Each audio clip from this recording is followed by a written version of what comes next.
ಮುಂದಿನ ಸುದ್ದಿ. ತುಂಬು ಗರ್ಭಿಣಿ ಅನುಮಾನಾಸ್ಪದ ರೀತಿಯಲ್ಲಿ ಸಾವನ್ನಪ್ಪಿದ್ದಾಳೆ.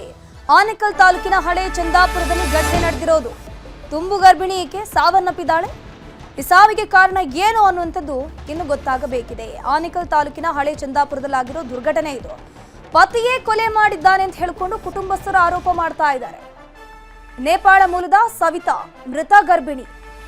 4 ವರ್ಷಗಳಿಂದ ಚಂದಾಪುರದಲ್ಲಿ ಈ ದಂಪತಿ ವಾಸಿಸಿರ್ತಾರೆ. ಸವಿತಾ ತುಂಬ ಗರ್ಭಿಣಿ ಆಗಿರ್ತಾರೆ. 4 ವರ್ಷಗಳಿಂದಲೂ ಕೂಡ ಚಂದಾಪುರದಲ್ಲೇ ಈ ದಂಪತಿ ವಾಸಿಸ್ತಾ ಇರ್ತಾರೆ. ಇದ್ದಕ್ಕಿದ್ದಂತೆ ಗರ್ಭಿಣಿ ಸವಿತಾ ಸಾವನ್ನಪ್ಪಿದ್ದಾರೆ. ಹಲವಾರು ಅನುಮಾನಗಳನ್ನ ಹುಟ್ಟು ಹಾಕಿಸ್ತಾ ಇದೆ.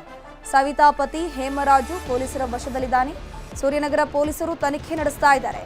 ಕೊಲೆ ಆಗಿದೆಯಾ ಅಥವಾ ಸಹಜ ಸಾವ ಅಂತ ತನಿಖೆ ಆಗಲಿದೆ. ತನಿಖೆ ನಂತರ ಇಲ್ಲಿ ಪತಿಯ ಪಾತ್ರ ಏನು, ಆತನಿಂದನೇ ಕೊಲೆ ಆಗಿರುವುದಾ ಅಥವಾ ಈಕೆಗೇನಾದರೂ ಆರೋಗ್ಯದಲ್ಲಿ ಏರುಪೇರಾಗಿ ಈಕೆ ಸಾವನ್ನಪ್ಪಿದ್ದಾಳ ಅನ್ನೋದ್ರ ಬಗ್ಗೆ ತನಿಖೆ ಕೂಡ ಆಗುತ್ತೆ. ಪೋಸ್ಟ್ ಮಾರ್ಟಮ್ ವರದಿಯಲ್ಲೂ ಕೂಡ ವಿಚಾರ ಬೆಳಕಿಗೆ ಬರುತ್ತೆ. ಸವಿತಾ ಪತಿ ಹೇಮರಾಜುವನ್ನ ಈಗಾಗಲೇ ಪೊಲೀಸರು ವಶಕ್ಕೆ ಪಡ್ಕೊಂಡಿದ್ದಾರೆ.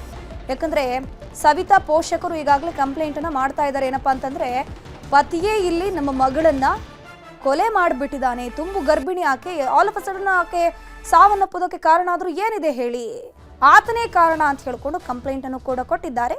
ಸವಿತಾ ಪತಿ ಹೇಮರಾಜುವನ್ನ ಪೊಲೀಸರು ವಶಕ್ಕೆ ಪಡ್ಕೊಂಡು ಮುಂದಿನ ವಿಚಾರಣೆಯನ್ನ ನಡೆಸ್ತಾ ಇದ್ದಾರೆ.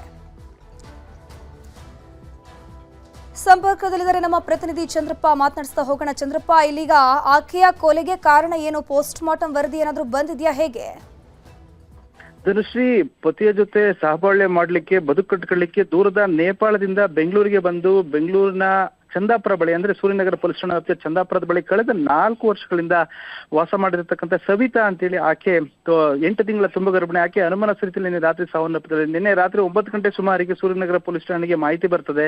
ಈ ರೀತಿ ಸವಿತಾ ಅನ್ನುವಂಥ ಒಬ್ಬ ನೇಪಾಳ ಮೂಲದ ಮಹಿಳೆ ಅನುಮಾನಾಸ್ಪದ ಸಾವನ್ನಪ್ಪಿದ್ದಾರೆ. ಸ್ಥಳಕ್ಕೆ ಹೋಗಿ ನೋಡಿದಾಗ ಆಕೆ ಮಂಚದ ಮೇಲೆ ಹಂಗಾತ ಬಿದ್ದಿರ್ತಾಳೆ, ಅಂದ್ರೆ ಸಾವನ್ನಪ್ಪಿರ್ತಾಳೆ.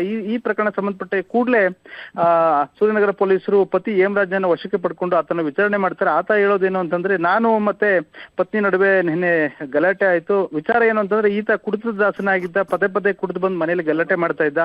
ಅದೇ ವಿಚಾರಕ್ಕೆ ಪತಿ ಮತ್ತೆ ಪತ್ನಿ ನಡುವೆ ಗಲಾಟೆ ಆಗ್ತದೆ. ನಿನ್ನೆ ಕೂಡ ಆ ವಿಚಾರ ಗಲಾಟೆ ಆಯ್ತು.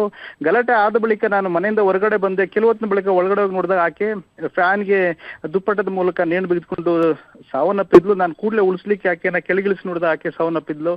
ಹಾಗಾಗಿ ಇಲ್ಲಿ ನಾನು ಯಾವುದೇ ರೀತಿ ಕೊಲೆ ಮಾಡಲಿಲ್ಲ ಅನ್ನೋ ಒಂದು ಸ್ಟೇಟ್ಮೆಂಟ್ ಅನ್ನು ಆತ ಕೊಟ್ಟಿದ್ದಾನೆ. ಆದ್ರೆ ಮೃತ ಸವಿತಾ ಪೋಷಕರು, ಅವರ ಸಂಬಂಧಿಕರು ಹೇಳುವಂತದ್ದು, ಈತ ಆಕೆಯನ್ನ ಕೊಲೆ ಮಾಡಿದ್ದಾನೆ, ಉದ್ದೇಶಪೂರ್ವಕವಾಗಿ ಕೊಲೆ ಮಾಡಿ ಈ ರೀತಿ ಕಥೆಯನ್ನ ಕಟ್ತಾ ಇದ್ದಾನೆ. ಹಾಗಾಗಿ ನಮಗೆ ಸೂಕ್ತ ರೀತಿ ತನಿಖೆ ನಡೆಸಿ ನ್ಯಾಯ ಕೊಡಿಸಬೇಕು ಅಂತ ಹೇಳಲಾಗ್ತದೆ. ಸದ್ಯ ಈ ಸಂಬಂಧಪಟ್ಟಂತೆ ಸೂರ್ಯನಗರ ಪೊಲೀಸ್ ಪ್ರಕರಣ ದಾಖಲಾಗಿದ್ದು ಪೊಲೀಸರು ತನಿಖೆ ನಡೆಸ್ತಾ ಇದ್ದಾರೆ. ಪೋಸ್ಟ್ ಮಾರ್ಟಮ್ ರಿಪೋರ್ಟ್ ಬಂದ ಬಳಿಕ ಕೊಲೆಯ ಅಥವಾ ಆತ್ಮಹತ್ಯೆಯನ್ನು ತಿಳಿದು ಬರ್ತದೆ. ಧನುಶ್ರೀ, ಥ್ಯಾಂಕ್ ಯು ಚಂದ್ರಪ್ಪ ತಮ್ಮೆಲ್ಲ ಮಾಹಿತಿಗಾಗಿ.